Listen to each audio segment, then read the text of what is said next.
Okay, now let's check naman itong last code natin na pixel position. So tinuro ko na ito nung pinakaunang discussion pa natin.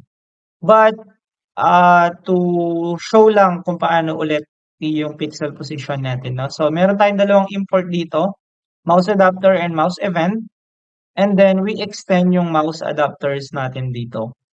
Now guys, ang pinaka-purpose kasi ng program natin dito, yung class na ito, is to check yung pixel coordinates. So, as you all know, meron tayong pixel mouse X and pixel mouse Y. So, ito yung position ng mismong cursor natin. Itong ginagalaw ko na to. Then, syempre, meron kang checking ngayon na boolean, true or false, kung nakaklik ba or hindi.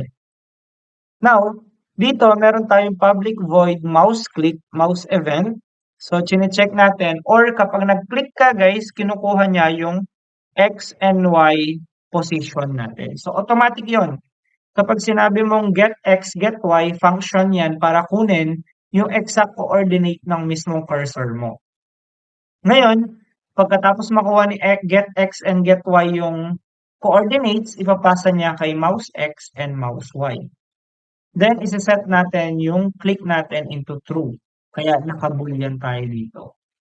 Okay, and then, kapag nakuha na natin yung X and Y position, napasa natin kay mouse X and mouse Y, ipiprint natin yon using system.out.print pixel click at mouse X and mouse Y. So, again, saan manggagaling ang value nito? Sa get X and get Y natin. Kaya, kapag nag-click tayo, or every time na nag-click ka, lumilitaw yung position kung nasaan yung cursor na meron ako.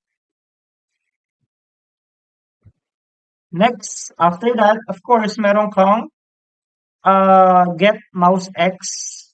Yung mouse X natin, mouse Y, kung nakiklik ba or kung hindi ba siya nakiklik. So, yan yung purpose ng mga functions natin na yan.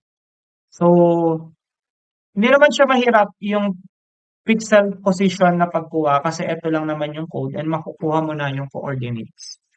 And ang importante dito is on how you will implement it sa mismong game panel nyo. So, ito yung sample collision na ginawa ko.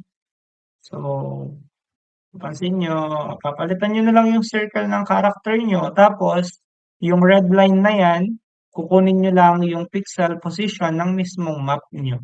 So, kung nag-create ka ng isang map, you can use yung ganitong klaseng technique ng pagkuha ng pixel position and pag-create ng collision.